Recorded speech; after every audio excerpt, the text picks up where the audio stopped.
A woman satisfies every requirement of existence. One morning in August 1981, she drives to work, she parks her car, she walks through the doors of a law office in Toledo, Ohio, she sits at her desk, she opens a romance novel to a dog-eared page, and then she becomes nothing.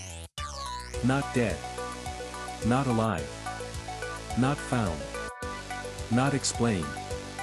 Just absent. Her office door was locked from the inside. Her purse was still on the desk. Her keys sat beside it.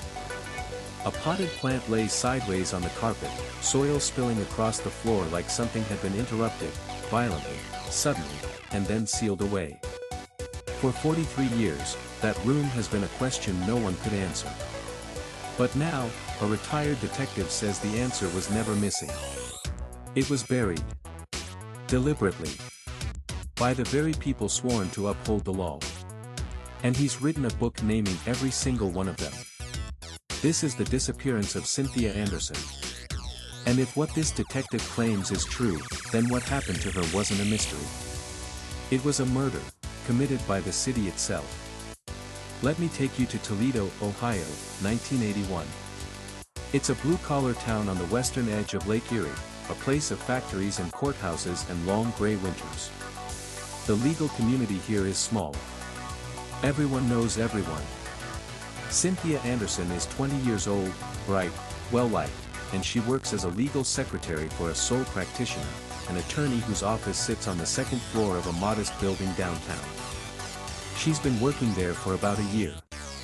She is, by all accounts, the kind of person people describe as having her whole life ahead of her. On August 4, 1981, Cynthia arrives at work in the morning. Her boss, the attorney, is in court that day. She is alone in the office. At some point that morning, someone calls for the attorney. Cynthia answers and takes a message. That phone call is the last confirmed contact anyone has with her. When the attorney returns later that day, the office is empty. But it's not the kind of empty that suggests someone left for lunch. It's the kind of empty that suggests something went wrong. Here are the 5 details from that room that have haunted investigators for over 4 decades. 1. Cynthia's purse was on her desk. Her wallet was inside. Her keys were beside it. 2. A romance novel lay open, face down, as if she had set it aside mid-sentence. 3. A potted plant near the entrance had been knocked over.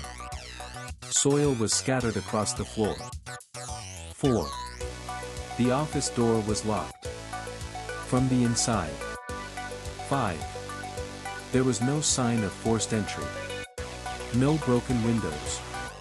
No blood. No note. No Cynthia. She had not left of her own volition, not without her purse, not without her keys, not without her car, which was still parked outside. She had not been dragged out through a window, the office was on the second floor. She had not staged her own disappearance, nothing about her life suggested she had reason to, and nothing in the 43 years since has suggested she's alive anywhere on Earth. So what happened inside that locked room? Toledo police opened a missing persons investigation, and almost immediately, it went nowhere. There were no witnesses who saw anyone enter or leave the building. There was no forensic evidence recovered from the scene, at least, none that was ever disclosed. Detectives canvassed the area, interviewed friends and family, followed what few leads existed, and came up empty.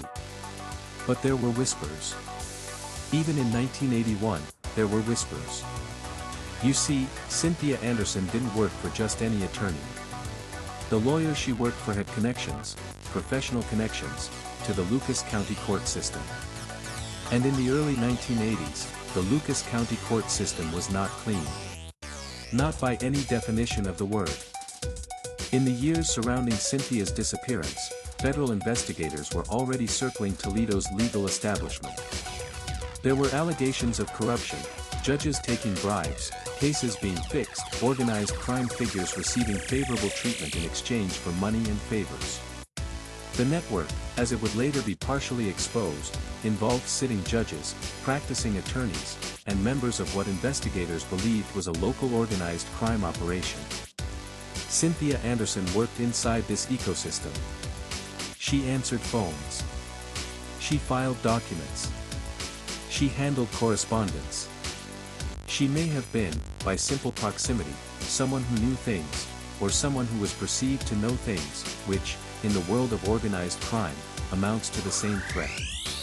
And this is where the case pivots from a disappearance into something far darker. In the years following Cynthia's vanishing, a federal investigation into judicial corruption in Lucas County did produce results. A judge was convicted. Others were implicated. The investigation confirmed what many had long suspected, that Toledo's courts had been compromised by organized crime. But Cynthia Anderson's case was never formally connected to that investigation. At least, not publicly. Behind the scenes, however, something was happening. A grand jury was convened. Testimony was taken. Documents were reviewed. And then, silence. The grand jury records were sealed. The investigation into Cynthia's disappearance effectively stalled. Decades passed. Her family never stopped asking questions. They held vigils. They gave interviews. They pleaded with the public and with law enforcement for any scrap of information. And for 43 years, they received nothing. Then, in 2024, a retired Toledo police detective did something unprecedented. He published a book. A self-released book, with no major publisher behind it, no publicity machine, no legal team vetting every claim. In it, he laid out what he says is the truth about what happened to Cynthia Anderson. And what he alleges is staggering. According to this detective, Cynthia's disappearance was not a random act. It was not a stranger abduction. It was a targeted elimination carried out because of what she knew, or what certain people feared she knew, about the corruption network operating within Toledo's legal system. He alleges that individuals connected to organized crime, working in coordination with figures within the local justice system, were responsible for her death. He names names. Specific names. Judges. Attorneys. Crime figures. People who, he claims, had both the motive and the means to make a 20-year-old legal secretary disappear without a trace. But he goes further. He alleges that the investigation itself was sabotaged. That evidence was deliberately destroyed or suppressed. That witnesses were intimidated. That the very institution tasked with finding Cynthia, the Toledo Police Department, the Lucas County legal system, contained individuals who had a vested interest in making sure she was never found. He describes a system not of incompetence, but of complicity. A machine that didn't fail Cynthia Anderson, it consumed her. Now, I want to be careful here. These are allegations. They are published in a self-released book by a retired officer. They have not been proven in court. But they are not the ramblings of a conspiracy theorist operating from the margins. This is a man who was inside the department. Who worked cases. Who saw, firsthand, how the investigation was handled, and mishandled. And who, after decades of silence, decided he could no longer keep what he knew to himself. The question becomes, why now? Why, after 43 years, does a retired detective break his silence?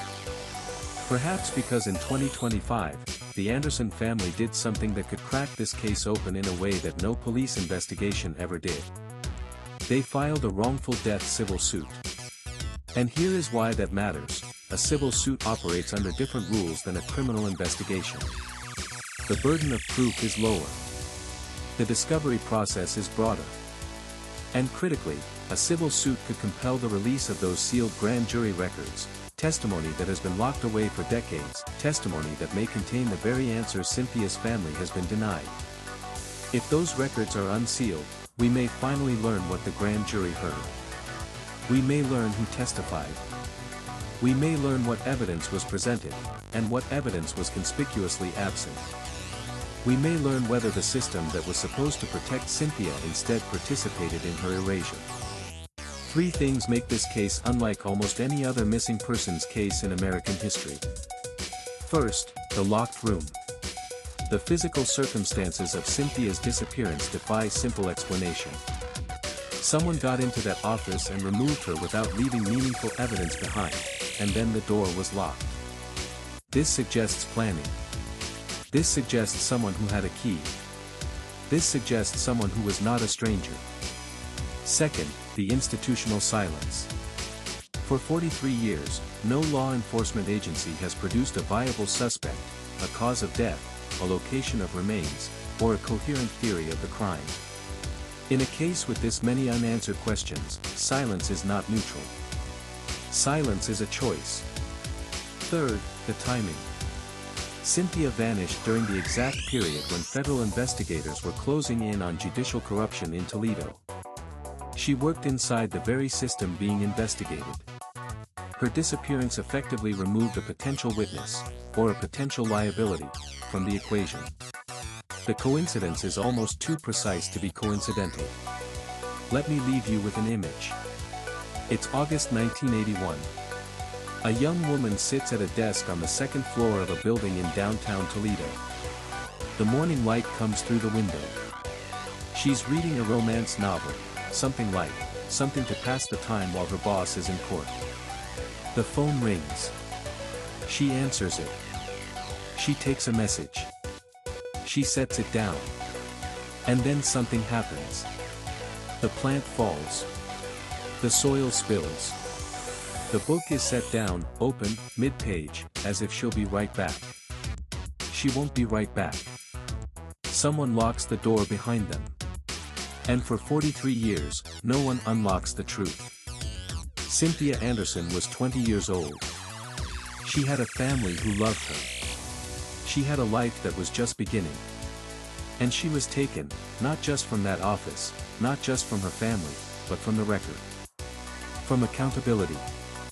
From justice.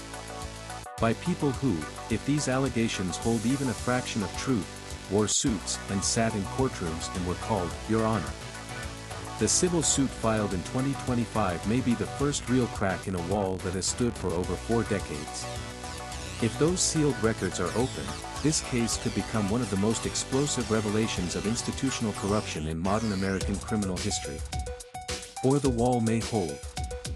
The records may stay sealed. And Cynthia Anderson may remain what she has been for 43 years, a question that a city refused to answer. But here's what I keep coming back to. That locked door. Someone locked it. Someone stood on the other side of that door after Cynthia was gone and turned that lock. That person had a key. That person knew that office. And that person walked away into 43 years of silence. They may still be alive. They may still be in Toledo. And if that retired detective is right, they may have been protected, for decades, by the very system that should have hunted them down. What do you think really happened to Cynthia Anderson? Was she the victim of a random crime, or was she silenced by people powerful enough to make a person vanish and an investigation disappear along with her? Leave your theory below. Because after 43 years, Cynthia's story is not over. It may just be beginning.